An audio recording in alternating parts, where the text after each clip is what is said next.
Understanding Leg Cramps and the Causes and Solutions. Hi, Kevin Davis here. Today we're going to tackle a problem that affects countless people, painful leg cramps. Whether you're waking up at night with a kind of knot in your calf or finding your muscles seizing up during activity during the day, leg cramps can be both painful and frustrating. The good news, most cramps are preventable once you understand what's causing them. I've researched the top 7 causes and their solutions, and I'm here to help you find relief. Well, I'll start with the most common cause, which are typically easy to fix at home, and work towards the less common ones that are more serious that might require some medical attention. Cause number 1, sodium insufficiency.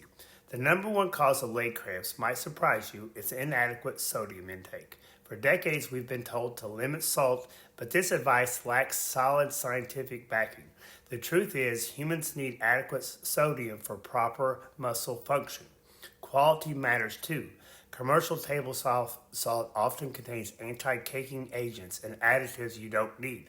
I suggest using mineral-rich, unprocessed salt instead, the kind that might clump naturally in humid weather. And here's a tip. If you're active and sweating regularly, your sodium needs increased substantially. Don't be afraid to salt your food, especially to taste, especially if you're experiencing leg cramps, but always consult your doctor first. Number 2 cause, mineral and electrolyte deficiencies. The second major cause involves other essential minerals, such as magnesium, potassium, and calcium. Modern farming techniques have depleted soil minerals, making deficiencies common regardless of what diet you follow. These minerals work together to regulate muscle contraction and relaxation. For calcium, consider small fatty fish where you might eat the bones. For magnesium and potassium, dark leafy greens help, but many people also benefit from supplementation.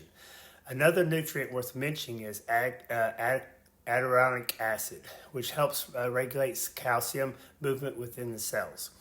You'll find this in animal products, particularly fatty cuts of meat and oily fishes. When these nutrients are in balance, your muscles can contract and relax properly, preventing these painful spasms. Cause number 3, sudden physical demands. The third common cause is simply asking your muscles to do more than what they're accustomed to. If you typically work at a desk but then spend a weekend hiking or gardening, those unaccustomed muscles might protest with cramps later. This type doesn't signal anything medically wrong, it's just that your body's response to unfamiliar demands. The solution isn't to avoid activity, but to build that up gradually. Regular exercise and consistent exercise conditioning helps your muscles handle various demands without cramping. Start small and increase intensely, but make this progressive. Cause number 4, pharmaceutical side effects. Fourth on the list, medication side effects that many people aren't aware of.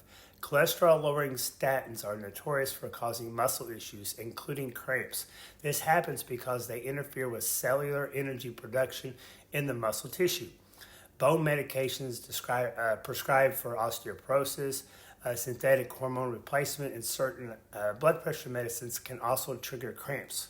Other medications to watch out for include NSAIDs, which are non-steroidal anti-inflammatory drugs, some antihistamines when used long-term, and certain antibiotics like fluoroquinolones, many antidepressants, including SSRIs. If your leg cramps started after beginning a new medicine, this connection is worth discussing with your healthcare provider. Cause number 5, venous issues. The 5th cause is more serious. Blood clots in the deep veins of your legs. Unlike the previous causes, this typically causes cramping or pain in just one leg. The discomfort also increases with activity and may be accompanied by swelling or warmth. This requires prompt medical attention as it can lead to dangerous complications. Your doctor should perform a specialized ultrasound called a venous Doppler to check for blood clots. Don't ignore unilateral leg pain, especially if it persists or worsens over days or weeks. Cause number 6, circulation problems. 6 on our list is reduced arterial blood flow to the legs, known as peripheral artery disease. This typically causes cramping during physical activity that eases with rest. Doctors call this claudication. The pain occurs because your muscles aren't getting adequate oxygen. Risk factors include smoking, diabetes, high blood pressure, and high cholesterol. If left untreated, severe cases can lead to severe tissue damage and even limb loss. Diagnosis usually begins with a simple test comparing blood pressure in your arms and legs, followed by more specialized vascular studies if needed. This condition is manageable with early intervention, so don't delay seeking help if you suspect circulatory problems. Cause number 7, underlying medical conditions. Finally, several serious underlying health conditions can manifest as leg cramps. Certain cancers can disrupt your electrolyte balance or directly affect nerve and muscle function. Autoimmune diseases like multiple sclerosis can cause muscular symptoms including cramping. Liver dysfunction, even in early stages, can lead to muscle problems. And spinal conditions like lumbar stenosis can cause that pain that mimics leg cramps. What makes these causes particularly challenging is the standard blood work might appear normal initially. If you've addressed all the other possible causes and still suffer from persistent cramps, a more thorough medical evaluation is warranted. So there you have it, the 7 key causes of leg cramps and how to address them. For most people, the solution lies in adequate sodium, proper mineral balance, and consistent physical activity. For others, working with your healthcare provider to identify medication issues or underlying conditions is essential. Don't resign yourself to living with painful leg cramps. With the right approach, most can be prevented or successfully treated. If you found this information helpful, please support the channel by subscribing and hitting the notification bell. Your engagement helps this evidence-based health information reach more people who need it.